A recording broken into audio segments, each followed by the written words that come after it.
Genesis chapter 24.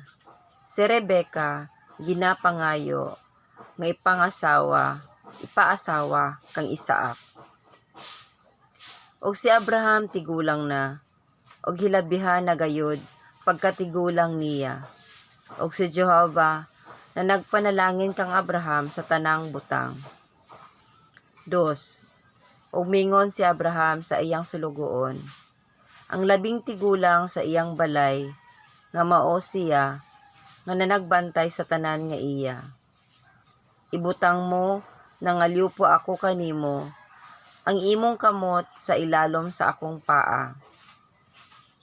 3. Og ikaw, papanumpaon ko tungod kang Jehovah ang Dios sa mga langit, ang Dios sa yuta, aron dili ka magpili og usa ka asawa, alang sa akong anak nga lalaki, gikan sa mga anak nga babaye, sa mga Kanaanhon, diin ako magpuyo.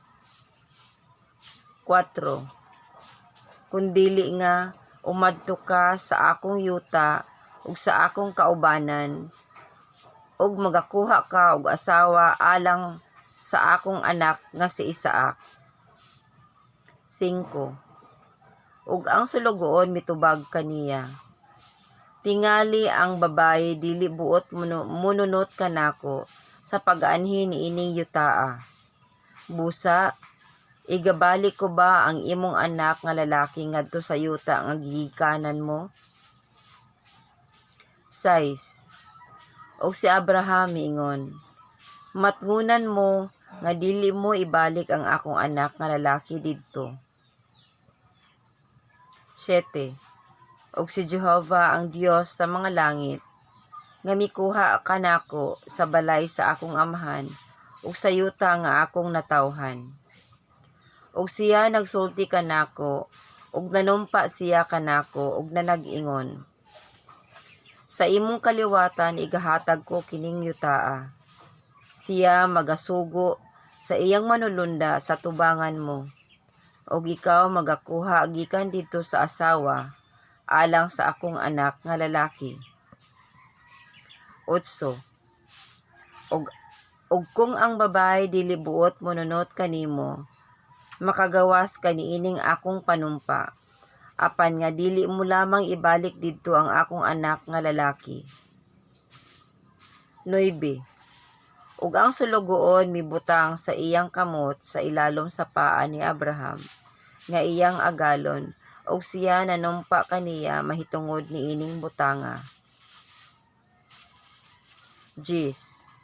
Ug ang ulipon mikuha, ug napulo ka mga kamilyo, sa mga kamilyo sa iyang agalon, ug milakaw siya, kay sa iyang kapabuton, anaa ang tanan nga mga bahandi sa iyang agalon, ug milakaw, ug miabot siya sa Mesopotamia sa lungsod ni Nacor. 11. Og ipalubog niya ang mga kamilyo sa gawas sa lungsod, haduol sa usa ka tabay sa tubig, sa takna sa kahaponon, sa takna sa pagula sa mga babaye, aron sa pagkalos og tubig.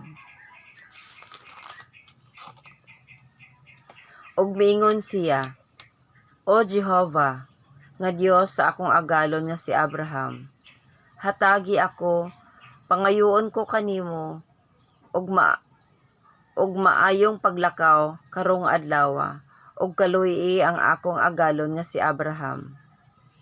13. Ania karon, ako nagatindog haduol sa tuburan sa tubig, ug ang mga anak nga babaye sa mga tao niining lungsura nagapaingon nganhi sa pagkalos og tubig. 14. Ug mahitabo unta nga ang dalaga nga akong pagaingnon ipaubos ang imong banga nangayo ako kanimo, aron nga paimnon mo ako. Ug siya mitubag unta, uminom ka, ug pagapaimnon ko usab ang imong mga kamilyo, hinaot unta nga siya mahimo nga imong pinili alang sa imong alagad nga si Isaac.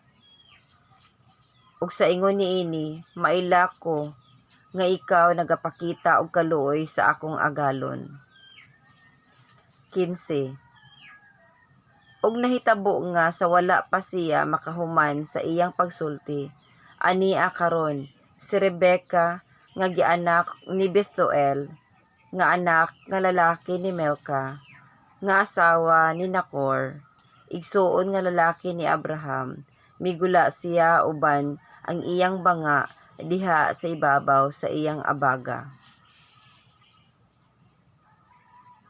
16. Ug ang dalaga maanyag kaayo nga pagatan-awon ulay wala pay lalaki nga nakaila kaniya ug mikanaog siya sa tuburan ug gipuno niya ang iyang banga ug misaka siya. 17. Ug ang sulugoon midalagan sa pagsugat kaniya ug miingon, paimna ako, nangamuyo ako kanimo ug jutay nga tubig sa imong banga. 18. Ug siya mitubag, uminom ka Ginoo ko. Ug iyang gidali o gipaubos ang iyang banga sa ibabaw sa iyang kamot ug siya gipainom niya. 19. Ug sa human siya paimna, miingon siya, alang sa imong mga kamilyo usab, magakalos ako og tubig hangtod nga mahuman sila pag-inom. 20. Ug midali siya. Ug gibubo niya ang iyang banga sa pasong ug midalagan siya pag-usab sa atabay sa pagtimba og tubig.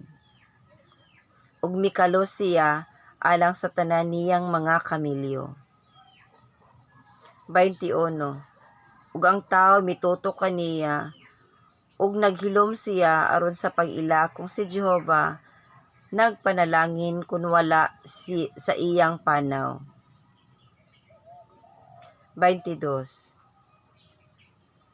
Ug nahitabo nga sa human makainom ang mga kamilyo, gihatagan siya sa tao og usa ka areyos nga bulawan nga nagatimbang og tunga sa siklo ug duha ka pulseras alang sa iyang makamot nga timbang ug 10 ka siklo nga bulawan. 23. Ug miingon siya, kang kinsa ka ba nga anak? Gipangayo ko kanimo nga itug-an mo kanako. Aduna bay dapit sa balay sa imong amahan nga aron among kaabutan? 24. Ug siya mitubag, ako mao ang anak nga babae ni Bethuel, nga anak nga lalaki ni Milca, nga gianak niya kang Nacor. 25. Siya nag-ingon pa kaniya, ingon usab sa among balay, kami adunay dagami ug daghan nga mga kumpay, ug dapit alang sa pagpahulay. 26. Ug ang tao miduko ug misimba kang Jehova. 27. Ug miingon siya, dalaygon si Jehova, Dios sa akong agalon nga si Abraham, nga wala mahabulag sa iyang mahigugmaong kalulot ug ang iyang kamatuoran sa akong agalon.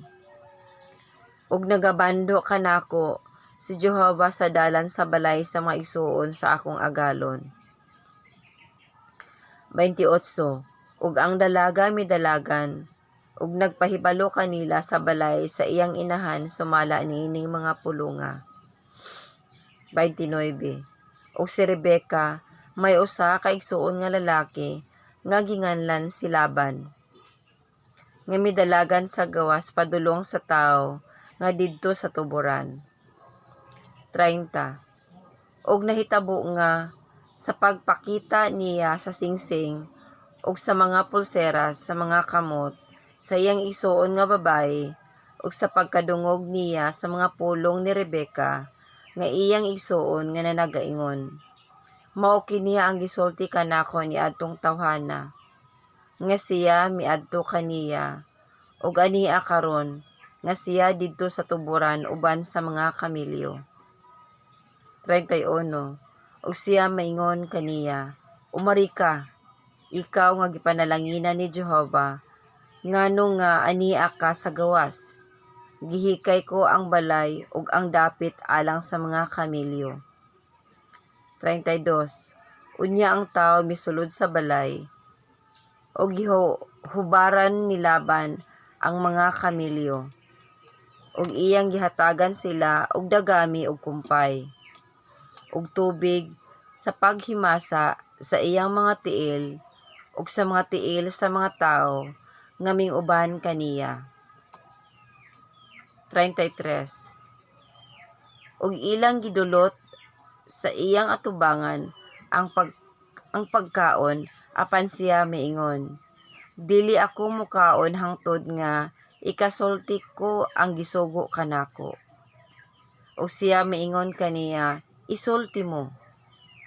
34. Ug miingon siya, ako mo'y sulugoon ni Abraham. 35. Og ipanalanginan ni Jehova ang akong agalon sa hilabihan uyamot. Og gidako og midako siya, og siya gihatagan og mga karnero, og mga baka, og salapi nga bulawan, og mga sulugoon nga lalaki, og mga sulugoon nga babae, og mga kamilyo, og mga asno. 36. Ug si Sara nga asawa sa akong Ginoo, nag-anak kaniya sa usa ka anak nga lalaki sa iyang pagkatigulang, ug kaniya gihatag ang tanan nga iyang katigayunan. 37. Ug ako gipanumpa sa akong agalon.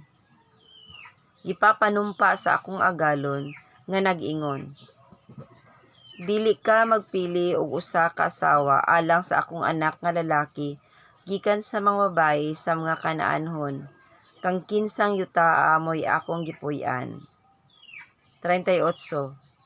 Apan umadto ka sa balay sa akong amahan ug sa akong kaubanan, ug magpili ka og usa ka asawa sa akong anak nga lalaki. 39.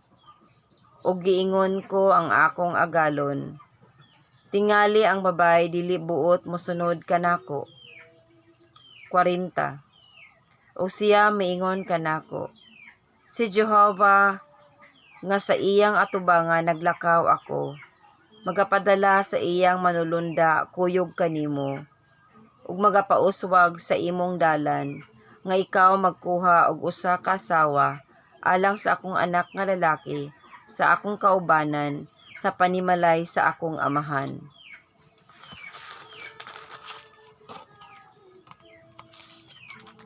41. Unya migawas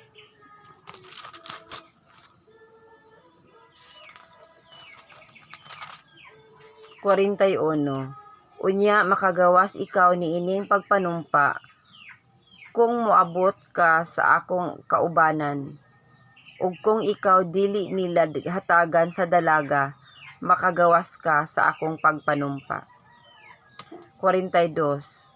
Ug nakadangat ako karong adlaw didto sa atabay ug miingon ako, O Jehova, Dios sa akong agalon nga si Abraham, kung ikaw magapauswag sa akong dalan nga akong pagalaktan. 43. Ani ako nagatindog duol sa atabay sa tubig, ug mahitabo unta nga ang dalaga nga moanhi aron sa pagkalos og tubig, ug maingon ako kaniya, hatagi ako.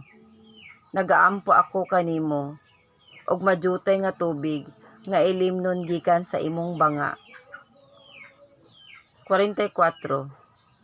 Ug mutubag unta siya, uminom ka ug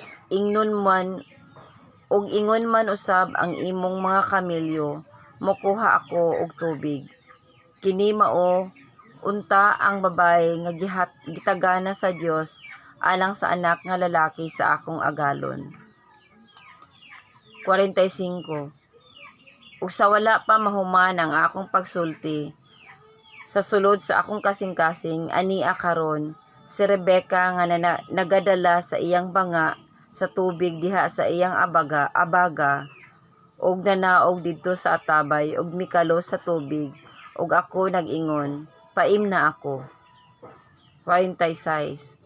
Ug midali siya, ug ipaubos niya ang iyang banga gikan sa iyang abaga, ug nag-ingon siya, uminom ka, ug paimnon mo usab ang imong mga kamilyo, ug paimnon ko usab ang imong mga kamilyo, ug miingon, ug miinom ako, ug ipainom niya usab ang akong mga kamilyo. 47. Ug ako nangutana kaniya ug miingon, kang kinsa ba ikaw nga anak? Ug mitubag siya, anak ni Bethuel nga anak nga lalaki ni Nacor nga gianak kaniya si Melka. Ug giputang ko ang ariyo sa iyang ilong ug ang mga pulsera sa iyang mga bukton. 48. Ug miduko ako ug misimba ako kang Jehova ug gidalayig ko si Jehova, ang Dios sa akong agalon nga si Abraham, nga nagmando kanako sa dalan nga matulid aron sa pagkuha sa anak nga babae sa igsuon sa akong agalon aron nga mahimo siya nga asawa sa iyang anak nga lalaki. 49. Nan, karon kong buhaton ninyo ang mahigugmaong kalulot ug pagka matinumanon sa akong agalon, magpahayag kamo kanako, ug kun dili ugaling, magpahayag kamo kanako, aron ako mosimang ngadto sa kamot nga tuo kun sa wala. 50. Unya si Laban ug si Bethuel mingtubag ug miingon sila, kang Jehova nagagula kini nga butanga, dili kami makahimo sa pagsulti kanimo ug daotan ni maayo. 51. Anaa si Rebecca sa atubangan mo, dawata siya, ug lumakaw ka, ug ipaasawa siya sa anak nga lalaki sa imong agalon, ingon sa gipamulong ni Jehova. 52. Ug nahitabo nga sa nakabati ang sulugoon ni Abraham sa ilang mga pulong, siya sa iyang kaugalingon miyukbo sa yuta kang Jehova. 53. Ug ang sulugoon nagkuha sa mga alahas nga salapi ug mga alahas nga bulawan ug mga sapot ug kini gihatag kang Rebecca, ingon man usab siya mihatag og mga butang hamili sa iyang igsuon nga lalaki ug sa iyahang inahan. 54. Ug sila nangaon ug nanginom, siya ug ang mga tawo nga mingkuyog kaniya, ug mihigda didto sa tibuok nga gabii. Ug mingbangon sila sa pagkabuntag ug siya miingon, papauliya ako ninyo ngadto sa akong agalon.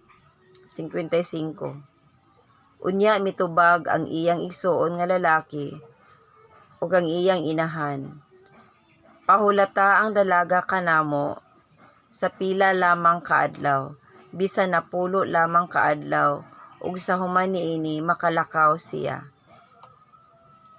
56. Ug siya miingon kanila, ayaw kamo pagpugong kanako, kay nagatan-aw kamo nga si Jehova nagapanalangin sa akong panaw.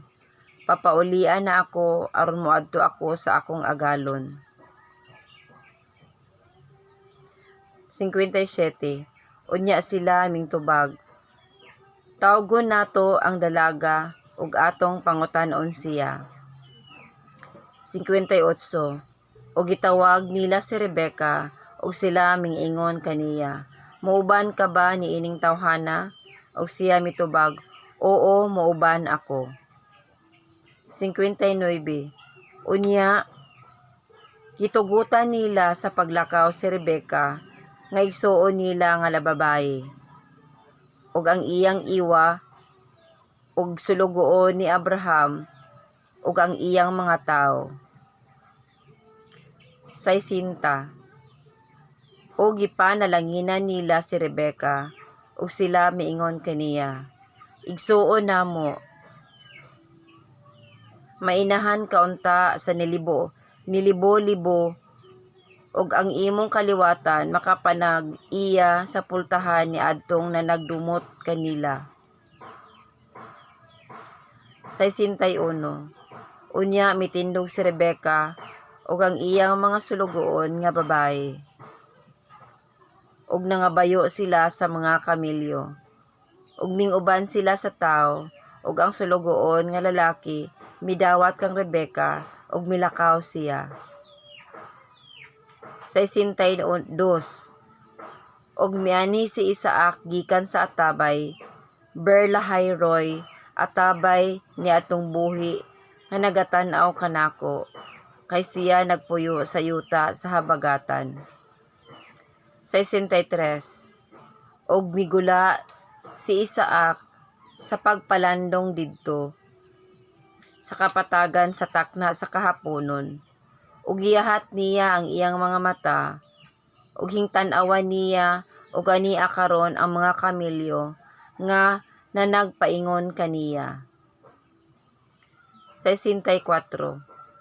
Si Rebeka usab miyahat sa iyang mga mata, ug hingkit-an niya si Isaac, ug mikanaog siya sa kamilyo.